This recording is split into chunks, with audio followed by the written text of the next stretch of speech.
Bienvenidos un día más, volvemos aquí a Cantabria de cerca. Las empresas son la base de nuestra economía, creo que a nadie se le escapa a esto. Y sin embargo parece que estamos hablando muchas veces de realidades muy diferentes, porque lo mismo es una empresa, la pequeña tienda de barrio, que las grandes industrias que hay en Cantabria. Y de todas ellas vamos a hablar hoy aquí en Cantabria de cerca. Lo vamos a hacer con una persona, con un invitado muy especial que sabe de esto más que nadie, el presidente de la COE Cepyme de Cantabria, Enrique Conde. Bienvenido a Popular Televisión. ¿Qué tal? Muy buenas. Bueno, comentaba la importancia que tienen las empresas para la economía. Evidentemente son la base de cualquier economía, pero ¿qué tal es la salud empresarial en Cantabria? Tanto la pequeña, como bien has dicho, como la grande, ¿no? Exactamente, es que al final todo es empresa, aunque no lo parezca. Es así. Bueno, pues la salud ahora mismo de la empresa, que es la salud de la economía, porque siempre decimos que la empresa es la que va a sacar ahora mismo de esta situación económica, ¿no?, a la comunidad autónoma. Es una empresa que está intentando salir de esta crisis que se ha provocado por la pandemia y está haciendo sus deberes, pero sí es cierto que existe un ecosistema alrededor también de la empresa que no está facilitando tanto esa salida. Un sector terciario que ha sufrido muchísimo y que tiene mucha repercusión aquí en Cantabria. Y después, bueno, industria, construcción, bueno, han vuelto a su actividad normal, están al 100% de su actividad, pero, vuelvo a repetir, existe ahora un ecosistema no tan fácil para competir, ¿no?, con otras comunidades autónomas. Incluso hay problemas que están ahora mismo interviniendo pues, a nivel de Europa y a nivel mundial. Hablaremos de estos problemas a lo largo de esta entrevista, pero sí que es cierto que los últimos datos del paro, los del mes de septiembre, los últimos conocidos, han dejado mucha preocupación también en la COE. Sí. ¿Es esta recuperación, este famoso rebrote de la economía, bastante más débil de lo que se esperaba?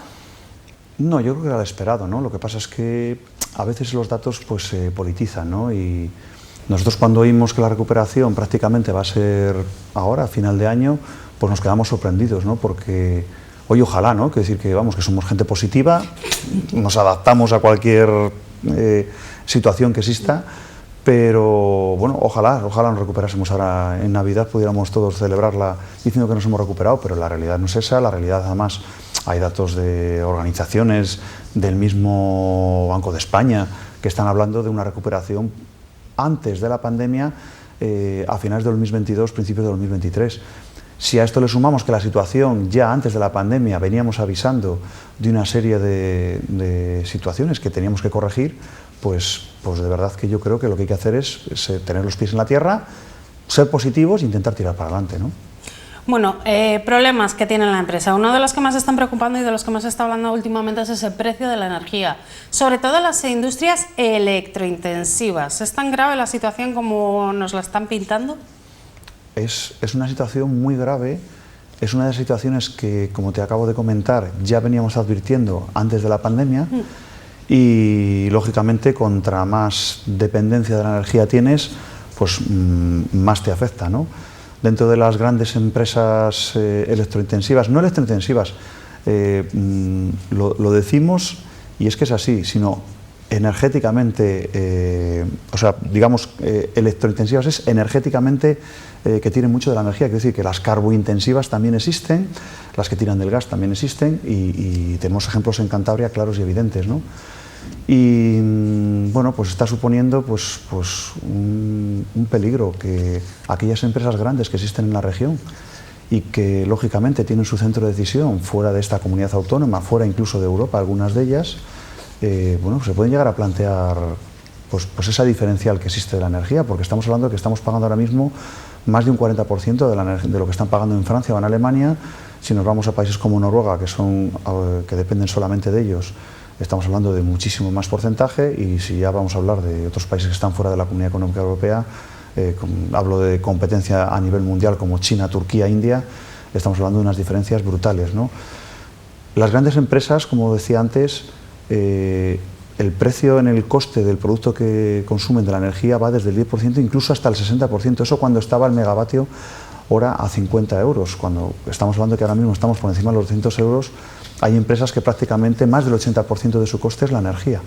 Y tenemos ejemplos muy claros en Cantabria. ¿Y cómo rompemos el ciclo?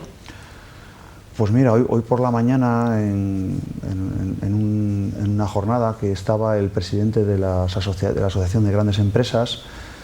Decía la fórmula, y es que la fórmula es clara y evidente. Aquí hay una situación inmediata que hay que corregir ya sí o sí, y que no hay que esperar al año 2022, y hay una situación a largo plazo. La situación a corto plazo tienes que utilizar armas, digamos, de batalla, ¿no? Y una de ellas, por ejemplo, es la capacidad que tenemos ahora mismo para quemar carbón y para que sirva para corregir una situación que ahora mismo nos está haciendo muchísimo daño, ¿no? El carbón, cuando llegue el año 2025, existe el mandato de eliminarle, pero hasta que no llegue esa fecha, pues en una situación tan dramática como la que están teniendo ahora mismo las empresas, hay que utilizarlo.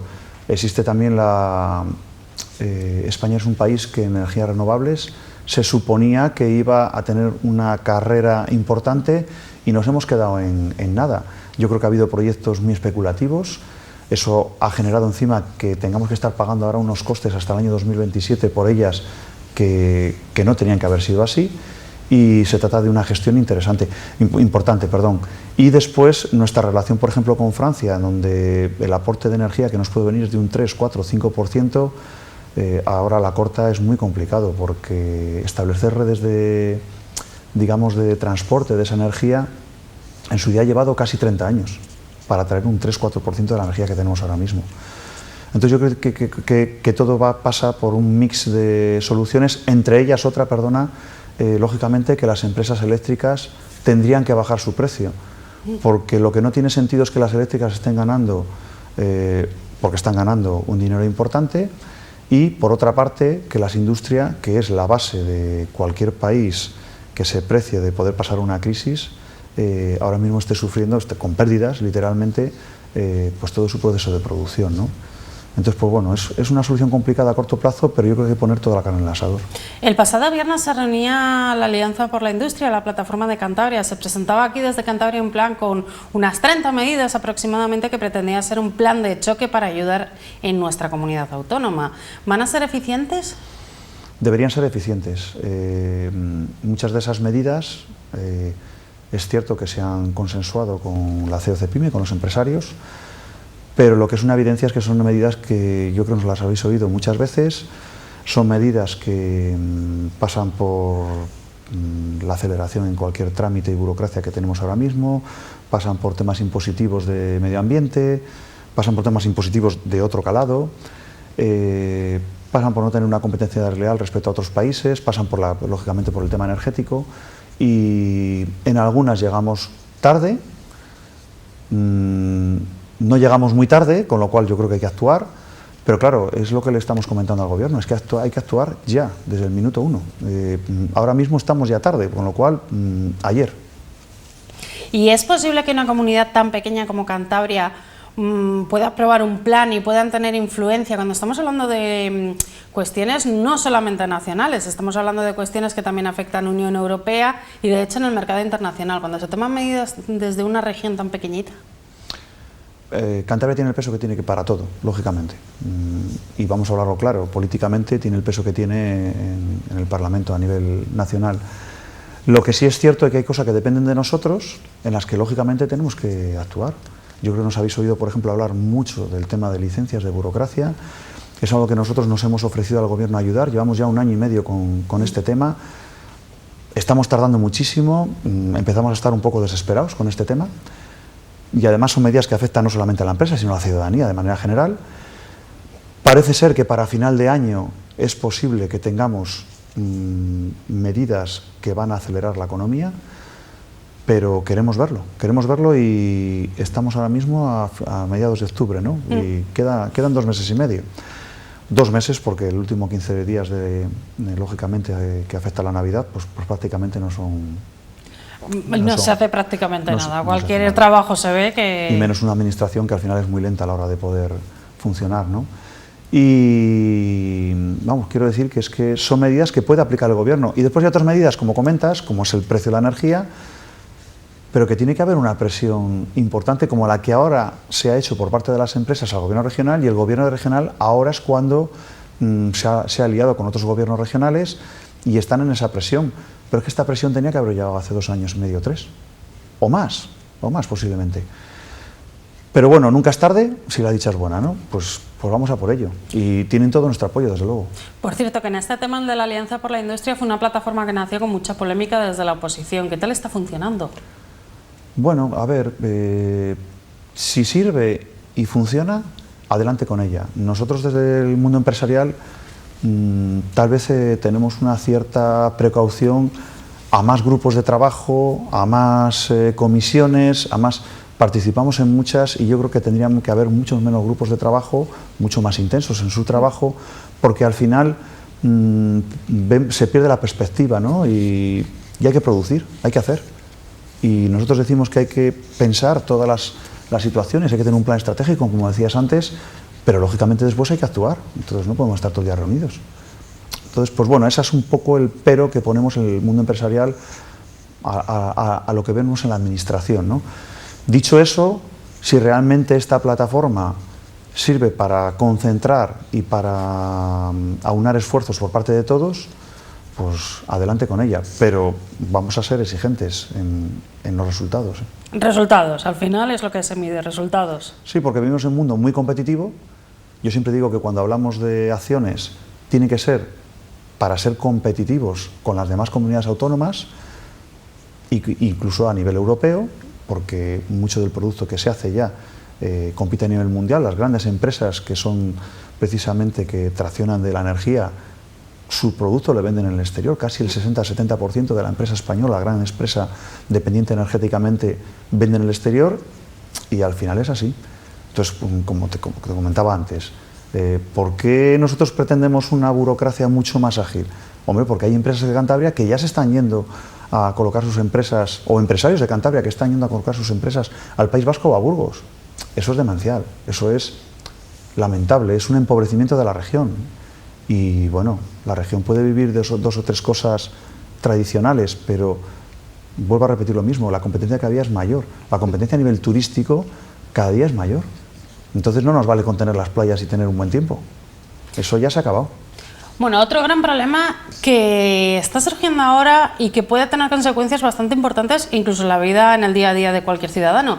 Hay un problema de desabastecimiento. Comenzó con el tema de las mercancías, los chips, ha llegado hasta los vehículos. Ahora parece que se está viendo también en el sector de las bebidas. Parece que también tenemos problemas de abastecimiento con las bebidas alcohólicas. De hecho, ponían en duda simplemente la campaña de Navidad con bebidas tan tradicionales como el champán. No sé qué perspectiva tenéis vosotros de este problema y cómo nos está afectando aquí en Cantabria. Es un problema a corto plazo difícil de solucionar. Es un problema... Mira, ahora mismo hay dos problemas en la región, o a las empresas de la región, que le están afectando de manera clara y contundente. Una es la materia prima, que estamos hablando no solamente de los famosos microchips en el mundo de la automoción, sino que estamos hablando del acero, estamos hablando de la madera, estamos hablando del transporte en general, con lo cual a todos los productos les afecta. Estamos hablando de que ahora mismo un contenedor se multiplica por 6 por 7 en su precio, y la dependencia que ha cogido Europa de la producción en el sureste asiático o en Estados Unidos es para hacérselo pensar, ¿no? Y claro, montar ahora producción, procesos de producción, industria de producción en Europa es muy complicado. El famoso problema de los microchips es un ejemplo, ¿no? Es muy complicado, a lo mejor tardas 4 o 5 años en arrancar la maquinaria para montar una empresa en España que se dedica a fabricar microchips, con lo cual al corto plazo es complicado. Yo creo que creemos en el mundo empresarial que en un año puede estar solucionado. Solucionado, ya veremos a qué coste, lógicamente. De alguna forma también te digo que en la nueva economía no se puede dejar que las producciones se vayan al sureste asiático o a Estados Unidos, ¿no? Estamos hablando ya de la industria de la movilidad, por poner un ejemplo, donde nos sacan años luz. No hay que perder esa posición, igual que la posición del hidrógeno verde, igual que la posición en general del almacenamiento de energía. Hay que hacer por ello. Y el otro gran problema que existe en la comunidad autónoma, también que fue un clamor en la última junta directiva de COC-PYME, es el tema de la formación. La formación también nos hemos quedado anclados, nos vanagloriamos del gran sistema que teníamos educativo en España. No digo que no sea bueno, claro, relativa a otros países con un grado de desarrollo mucho menor que el nuestro, pero la pura realidad es que nos faltan profesionales en todos los sectores. pero hablamos del sector de la industria, el sector de la construcción, el sector de la hostelería, el sector de etcétera, ¿no? Hay ejemplos claros que la semana pasada asistí a una jornada para enterarme un poquito de cuál es la problemática. Empresas que se dedican a la robótica o la automatización, donde un chaval joven tendría su futuro inmediato y a medio plazo solucionado, ¿no? Lo siguiente, donde las FPs muchas veces no terminan los estudios. Entonces yo creo que tal vez no se está conectando con la gente joven, no se está informando, no utilizamos los canales que teníamos que utilizar. Yo creo que existe un salto generacional importante a la hora de formar y de informar, fundamentalmente de informar. Y por eso se produce lo que se produce, ¿no? Que no hay profesionales y sin embargo estamos hablando de prácticamente un 40% de paro en la gente joven. Eso no tiene ningún sentido. Pero yo creo que lo que falta es eso, una formación mucho más específica. Mira, por poneros otro ejemplo, el mundo de la informática, de manera genérica, está demandando perfiles muy concretos. Sí, está bien estudiar una carrera de informática, por cierto, con unos números clausos que multiplicarían por 4 o por 5 ahora mismo si tuviéramos profesores y tuviéramos un sistema ágil a la hora de poder recibir esos profesionales o esos futuros profesionales. Se quedan fuera de, pues prácticamente multiplicado por 5 los alumnos que pueden estudiar. Y aparte de eso, después, pues cuando hablamos de informática, no hablamos de informática, hoy en día se habla de deep learning, se habla de visión artificial, se habla de lo que decía antes, de robótica, se habla de temas muy específicos y ahí es donde habría que, de alguna forma, poner el foco de atención. Pues aprovechando todo este tema que me estás comentando, nuevas tecnologías, informática y todas las necesidades actuales, está muy relacionado con la pequeña empresa, porque últimamente, bueno, no últimamente, pero llevamos aproximadamente un par de años viendo cómo las administraciones ponen cada vez más énfasis en esa digitalización de las empresas, más ayudas, más programas. ¿Nos hemos quedado atrás? Sí, claramente. La pandemia ha tenido muchas cosas, diría que tristes, ¿no? Pero sí es cierto que también nos ha hecho pinar las orejas en muchos aspectos. Hay por ejemplo, un aspecto para mí clarísimo que le suelo poner siempre de ejemplo y es la digitalización de las empresas. Y como hablo de la digitalización, donde afecta más precisamente a los sectores tradicionales, esa pequeña empresa de comercio, de hostelería, de restauración, de viajes, empresas de formación. La digitalización antes de la pandemia, suelo decir una frase que ahora se me ha olvidado, antes de la pandemia era una opción y ahora mismo es una obligación, es una necesidad y hay empresas que no van a llegar. Sí es cierto que desde las instituciones se intenta dar cobertura mediante alguna ayuda a estas empresas, pero vuelvo a decir lo mismo, yo creo que existe falta de información veraz, real, de lo que se necesita y programas mucho más adaptados, ¿no? Como no lo ha habido y lo estamos haciendo ahora de manera, diría, con excesiva premura, pues va a haber empresas que se van a quedar. Nosotros calculamos que, por ejemplo, el mundo del comercio va a quedar muy tocado con el tema de la venta por Internet, pero porque no ha conseguido adaptarse, no porque no pueda llegar a adaptarse.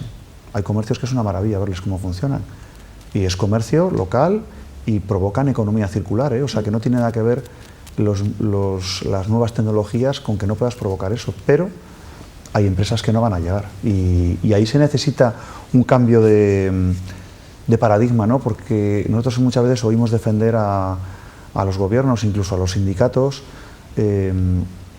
oímos defender puestos de trabajo, no, sino lo que no hay que defender no son los puestos de trabajo, lo que hay que defender es la empleabilidad. Quiero decir, si hay puestos de trabajo que se quedan obsoletos, se están quedando obsoletos, caducos, lo que hay que hacer es tener una formación en condiciones para que en estas nuevas empresas que están saliendo, que se van a necesitar muchos puestos de trabajo, que están en todas las estadísticas, de alguna forma formar a estas personas y que puedan tener esa transformación laboral, ¿no? También se ha hecho mucho hincapié en los últimos tiempos en las ayudas a las empresas. Han llegado con críticas. Sí que es cierto que sobre todo el tema de los CENAE, los sectores estos que se agrupan en las empresas, han sido muy restrictivas. Vosotros habéis hecho mucho hincapié y habéis estado mucho con el gobierno insistiéndole que había que abrir, que este no podía ser el criterio. ¿Habéis conseguido que os hagan caso finalmente? Nos ha hecho caso finalmente y eso me da pie a decir que nosotros, los empresarios, estamos para ayudar a los gobiernos, estamos para ayudar a las administraciones, pero claro, para eso hay que escuchar. Como no me gusta hablar de la pandemia, porque es que si no entramos es muy largo, necesitaríamos otra entrevista. No, y parece el día de la marmota, quiere decir que aquí lo que se trata es de tirar para adelante y de ser positivos, ¿no? Pero sí es cierto que los empresarios en esa primera fase, cuando no había mascarillas, cuando no había respiradores, pusimos todo de nuestra parte, ayudamos, fuimos los causantes de que mucha gente pudiera prevenir de alguna forma la enfermedad, y después se nos ha dejado totalmente olvidados, empezando por el gobierno regional, por la Consejería de Sanidad. Después hemos retomado un poquito las relaciones, pero hay que escuchar a las empresas saben la realidad de lo que hay.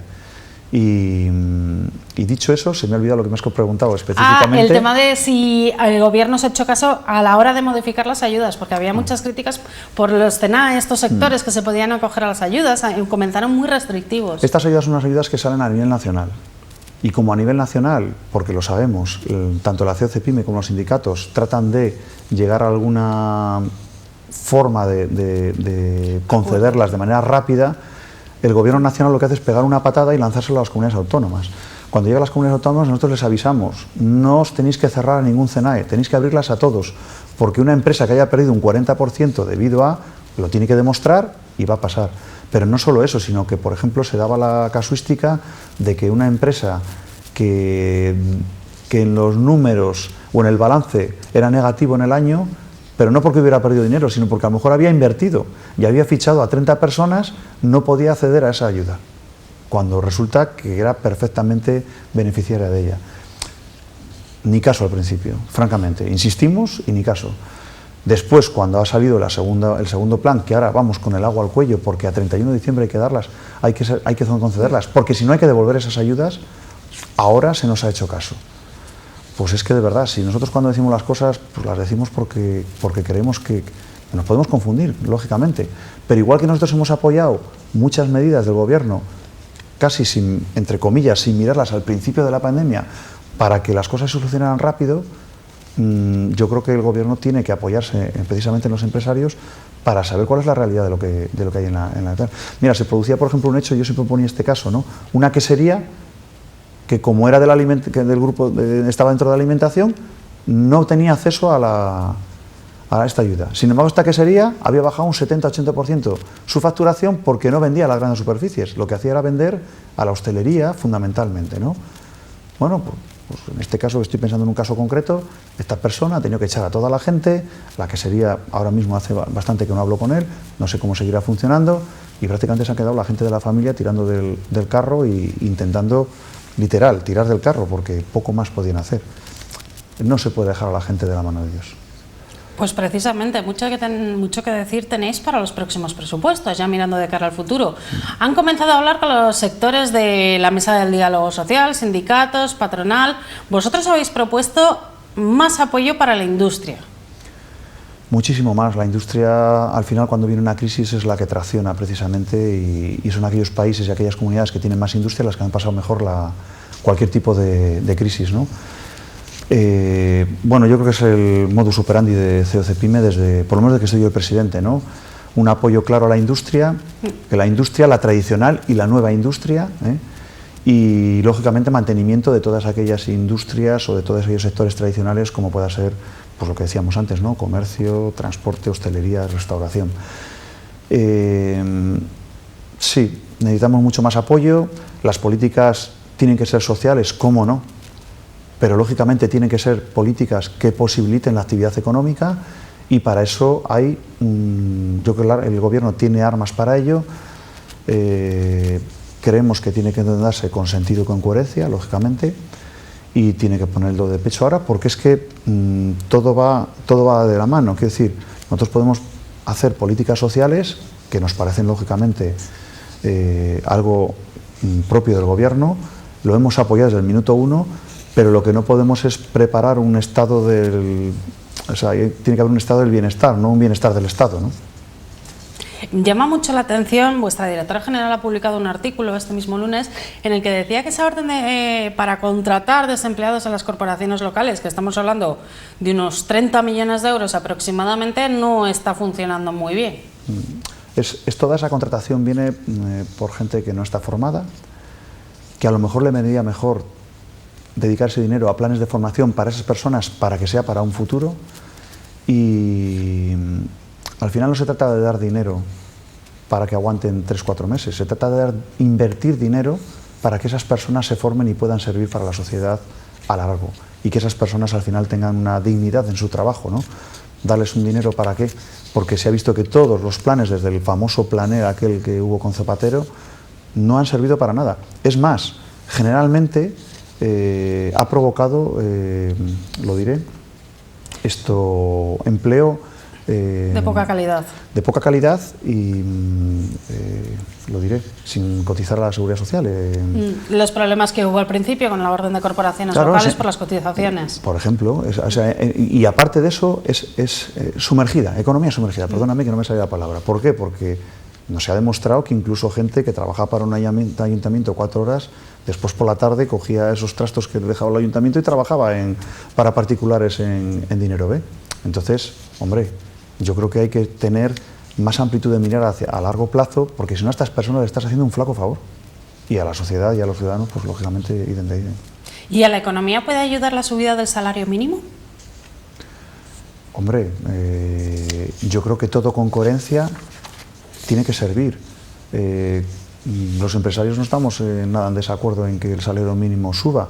Lo que estamos de acuerdo es que suba con criterio. Y después, lo que no puedes hacer, tienes que relativizar las cosas. No es lo mismo el salario en Madrid que el salario en Cantabria. No es lo mismo la calidad de vida que hay en Madrid que la calidad de vida que tienes que soportar en Cantabria. No es lo mismo el sector de agricultura que el sector de nuevas tecnologías. Y entonces es más largo que todo eso, ¿no? Ahora vuelvo a decir lo mismo. Nosotros en todo este tema de la reforma laboral, de la derogación de la misma o de la misma, no estamos nada cómodos porque solo se está politizando y se pone encima de la mesa para politizarlo, y eso es una evidencia. Es una evidencia y es una vergüenza, ¿no? Entonces yo creo que de lo que se trata es de que los empleos que se generen, como decíamos en la pregunta anterior, sean de calidad para que la gente al final pueda tener unos sueldos dignos, pero no forzarlo sobre una base de formación mala, porque al final, si tú no estás generando empleos de calidad, ¿para qué sirve subir el sueldo mínimo? Si es que a lo mejor acaba cerrando esa empresa. Bueno, Enrique, nos estamos quedando sin tiempo. Me quería despedir con una pregunta positiva, porque este jueves vais a celebrar el 4º premio COE-CEPIME de Cantabria. ¿Qué podemos esperar de las empresas que compiten en este premio? Bueno, pues las cosas como son. Lo hicimos hace 2 años, el año pasado lo tuvimos que hacer de aquella manera. Exactamente, por videoconferencia, y es un día, por lo menos el que tuvimos hace 2 años, muy bonito, porque es un ambiente distendido donde estamos todos los empresarios, charlamos de todo, hacemos esa palabra inglesa que se llama networking y que es charlar y compartir, y son 3 premios, los 3 muy relacionados con la sociedad. Uno que habla de la inversión estratégica que puede hacer una empresa, otro de la solidaridad que tiene esa empresa para diferentes fines sociales, y otro de la calidad del empleo. Si ves, son 3 premios muy vinculados con la sociedad, y pues nada, lo que buscamos en ese día es pasarlo bien, compartir y digamos que pues animarnos más y, como acabas de decir, ser muy positivos para ver cómo podemos seguir dándole a Cantabria un futuro prometedor. Pues con este premio y deseando mucha suerte a todos los participantes, vamos a despedirnos aquí esta entrevista. Muchas gracias por haber estado con nosotros en Popular Televisión. Nada, muchas gracias a vosotros, está encantado. Y muchas gracias también a todos ustedes que nos están viendo. Ya ven, la empresa tiene problemas, pero también tiene mucho futuro por delante. Nosotros recuerden que también tenemos futuro, volvemos el próximo jueves, pero que mañana miércoles le cedemos el turno a Lucía Pombo con Cantabria de Cerca, edición Cultura.